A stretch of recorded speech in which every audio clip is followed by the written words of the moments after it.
स्वामी जी द्वारा कथित एक विनोदपूर्ण कहानी।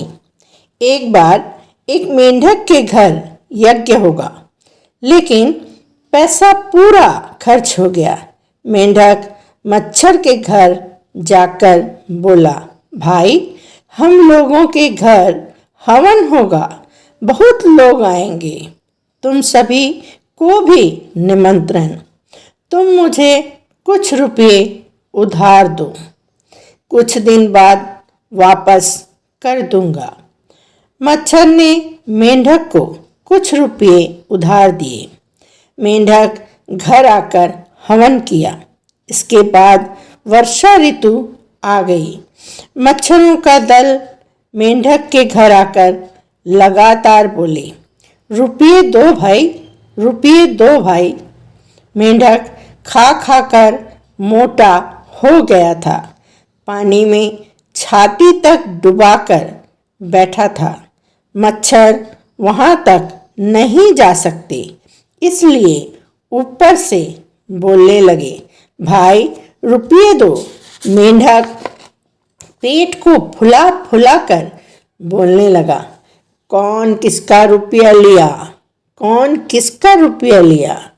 मच्छर आश्चर्यचकित हो गए। मच्छर पेड़ के ऊपर बैठकर प्रतीक्षा करने लगे। थोड़ी देर बाद सांप आया। वह मेंढक को पकड़कर थोड़ा सा निगल लिया। मेंढक की सांस अटक गई।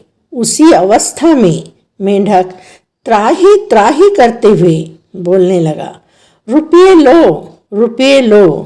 मच्छरों का दल कहने लगा, अब सांप के पेट में जाओ, अब सांप के पेट में जाओ। महेंद्रनाथ ने लिखा था, कहानी में नरेंद्र मच्छरों का गुनगुन आवाज और मेंढक की आवाज निकालकर विविध प्रकार की भाव भंगिमा करते हुए कहते और हम सब हंसते हंसते सो जाते थे। विवेकानंद बचपन से ही छोटे भाई बहनों को विनोदपूर्ण कहानी सुनाकर उनका मनोरंजन करने में सिद्धहस्त थे। नंबर 10, संगीतकार। स्वामी जी एक महान संगीतज्ञ थे। उनके जीवन में संगीत नैसर्गिक रूप से विद्यमान था। संगीत तो सबके जीवन में होता है, परंतु उसका प्राकट्य किसी किसी के जीवन में स्पष्ट दिखाई देता है। गीत सभी गाते हैं, कोई ऐसे ही गाता है, कोई भक्ति में गाता है। भक्ति में गाया गीत साधना का ही पर्याय है। ठाकुर रामकृष्ण जी के साथ प्रथम भेंट के समय विवेकानंद का गाया गीत सुनकर रामकृष्ण आनंद विभोर हो गए थे। विवेकानंद संगीत की शिक्षा औपचारिक रूप से प्राप्त की थी। उन्हें कई प्रकार के वाद्य यंत्र का भी ज्ञान था, जैसे तबला, सितार और पखावज आदि। संगीत शास्त्रों का भी उन्होंने अध्ययन किया था। विवेकानंद जी के जीवन में संगीत का महत्व बहुत था। उन्होंने संगीत कल्पतरु नामक ग्रंथ की रचना भी की थी, लेकिन दुर्भाग्य से यह ग्रंथ पूर्णता को प्राप्त नहीं हुआ। स्वामी जी द्वारा रचित रामकृष्ण संघ का संध्या आरती भजन यमन राग, ध्रुपद शैली और चौताल में निबद्ध है। राग की शुद्धता और कीर्तन का भाव इस भजन में दृष्टिगोचर होता है। संगीत का ज्ञान होने का यह एक सर्वश्रेष्ठ उदाहरण है। नंबर 11, भारतीय संस्कृति के पोषक। पिछले कई सौ वर्षों से वैदिक संस्कृति संकीर्ण विचारधारा से ग्रसित थी। समय के अंतराल में हम शंकराचार्य को देखते हैं, जिनकी प्रज्ञा से भारतवर्ष पुनः गुंजित हो उठा। इसी धरोहर को स्वामी जी ने प्राण फूंककर प्रतिष्ठित कर दिया। दोनों ही विभूति सन्यासी थे। त्याग और सेवा के साथ आत्मनो मोक्षार्थम जगत हिताय च ध्येय वाक्य लेकर विवेकानंद जी ने रामकृष्ण संघ की स्थापना की, जो विगत 125 वर्षों से इस धरा पर अपने निस्वार्थ कर्म योग की ज्योति प्रज्वलित किए जा रहा है। भारतीय संस्कृति में हमेशा से स्त्री को सम्मान की दृष्टि से देखा गया। हमारे देश में परंपरा अनुसार माता पिता राधे श्याम सीताराम कहा जाता है। इसी की झलक हमें शिकागो भाषण के प्रथम संबोधन में भी दिखाई देता है। स्वामी जी के श्रीमुख से संबोधन में अमेरिका निवासी बहनों और भाइयों कहा गया। यह हिंदू सनातन धर्म अनुसार मातृशक्ति को विशिष्ट स्थान देने का सूचक है। इस संबोधन का दूसरा पक्ष यह भी स्पष्ट दिखाई देता है कि हमारी प्राचीन विरासत वसुधैव कुटुंबकम का परिचायक है। हमारे देश में जो भी विदेशी या अन्य कोई भी आया उसे हमने अपना लिया। आज विश्व के कई देश परस्पर आक्रमण और युद्ध कर रहे हैं, जबकि भारतवर्ष आज तक किसी भी देश पर आक्रमण नहीं किया, किंतु देश में आगत विभिन्न धर्म और जाति के पीड़ित लोगों को शरण दिया।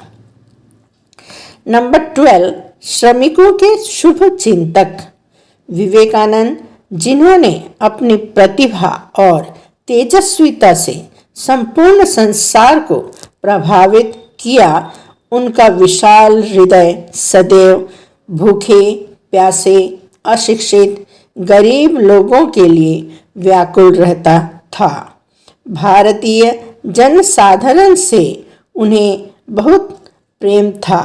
विदेश में रहते हुए भी उन्हें उपेक्षित, अभावग्रस्त, दुखी, अज्ञानी लोगों की चिंता सताती थी। वे उनके दुख को सोच सोचकर सारी रात रोते रहते थे। अपने अनुभव से विवेकानंद ने जान लिया था कि देश का हित राजाओं और धनी से नहीं होगा। देश के कल्याण के लिए दीन दुखियों का उत्थान और विकास करना होगा। स्वामी जी हमेशा श्रमिक वर्ग को आत्मविश्वासी और स्वावलंबी बनाने पर जोर डालते थे। कलकत्ता में प्लेग के समय रोगी नारायण के दुख में कातर विवेकानंद के मन में सेवा कार्य हेतु पैसे की व्यवस्था करने के लिए बेलूर मठ की जमीन तक बेचने का विचार आया था, अर्थात सेवा कार्य निर्विघ्न होता रहे। पर श्री मां शारदा की कृपा से बेलूर मठ सुरक्षित रहा। विवेकानंद जी कहते हैं, महामोहग्रस्त लोगों की ओर दृष्टिपात करो।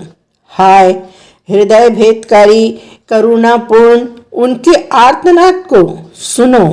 हे वीर, बद्धों को पाश मुक्त करने, दरिद्रों के कष्ट को कम करने के लिए तथा अज्ञजनों का हृदय अंधकार दूर करने के लिए आगे बढ़ो।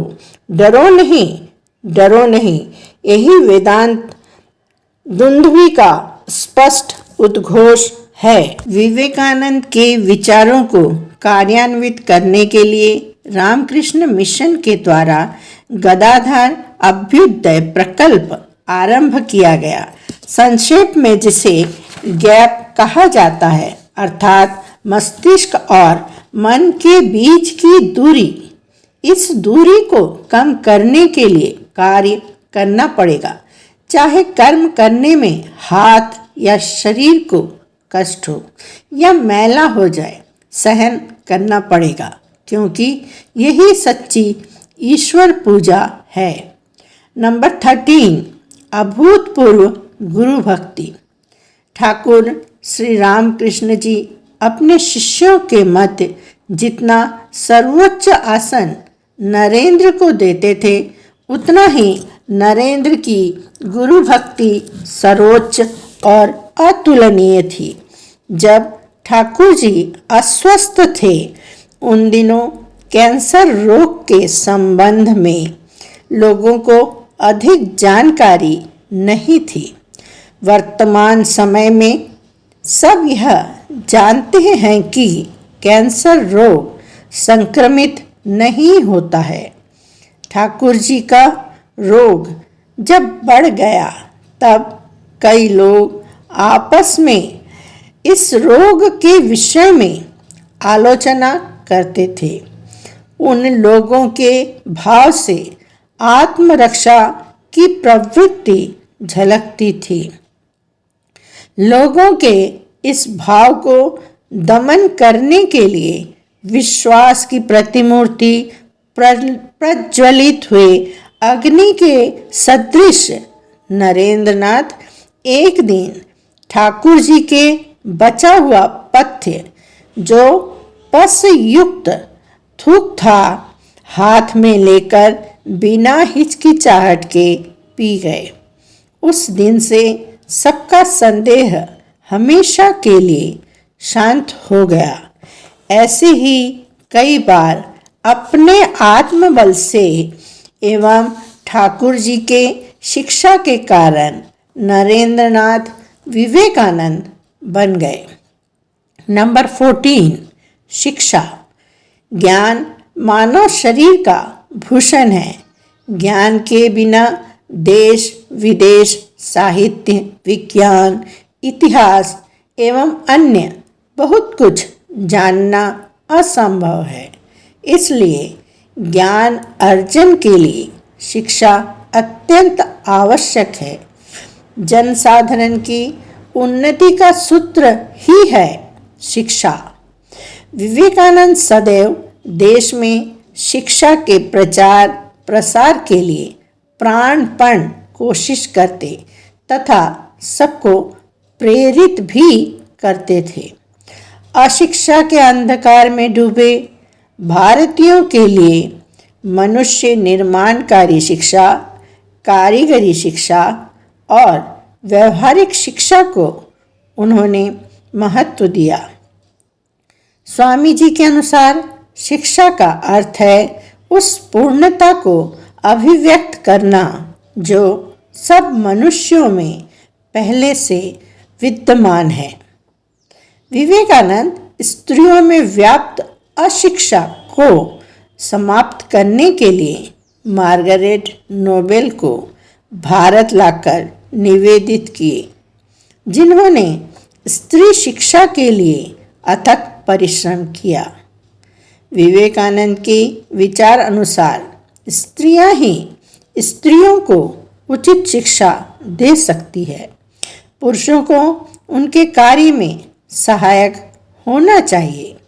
श्री माँ शारदा देवी इस युग में नारी जीवन के सर्वांगीण पूर्ण आदर्श के रूप में अवतरित हुई थी।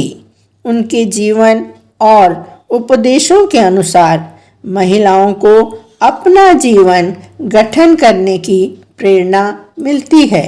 विवेकानंद द्वारा स्थापित रामकृष्ण मिशन के द्वारा देश के कई स्थानों में विविध स्तर तथा विभिन्न प्रकार की शिक्षा प्रदान की जा रही है।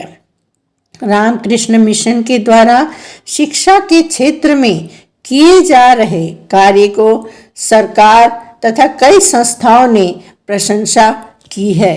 जी के मतानुसार शिक्षा स्थानीय बोलचाल की भाषा में होना चाहिए।